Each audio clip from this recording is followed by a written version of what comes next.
ना डाळ भिजवायची कटकट ना पीठ आंबवण्याची गरज. 10 मिनिटात बनवा मऊ आणि जाळीदार इन्स्टंट पोहा डोसा. सकाळच्या घाईत एकदम परफेक्ट नाश्ता. पण रेसिपीसाठी व्हिडिओ शेवटपर्यंत पहा.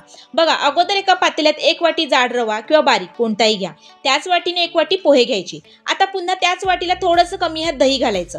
व्यवस्थित मिक्स करून थोडा वेळ झाकण देऊन ठेवायचं. मग हे केलेलं मिश्रण मिक्सरच्या भांड्यात टाकायचं आणि ह्याची पातळ बॅटर तयार करून घ्यायची. बॅटर करताना पाण्याचा थोडा थोडा वापर करायचा. अशा प्रकारे बॅटर तयार झालं पाहिजे. झालेल्या बॅटरमध्ये चवीनुसार मीठ आणि इनो टाकायचा. चांगलं मिक्स करून घ्यायचं. आता गॅसवर पॅन किंवा तवा ठेवायचा. तवा व्यवस्थित गरम झाल्यावर पळीच्या साहाय्याने हे बॅटर तव्यावर टाकायचं. जास्त पसरवायचं नाही. बघा किती छान जाळी तयार झालेली आपल्या डोश्याला. मग कडेला थोडं थोडं तेल सोडायचं आणि डोसा दुसऱ्या बाजूनी पलटून घ्यायचा. असे सर्व डोसे मी बनवून घेतले.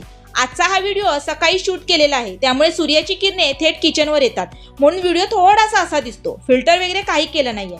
चला तर आता ओह्या नाल्याच्या चटणी सोबत एन्जॉय करून खाऊया. मग तुम्ही पण हा नाश्ता कधी बनवता हे मला कमेंट करून नक्की कळवा.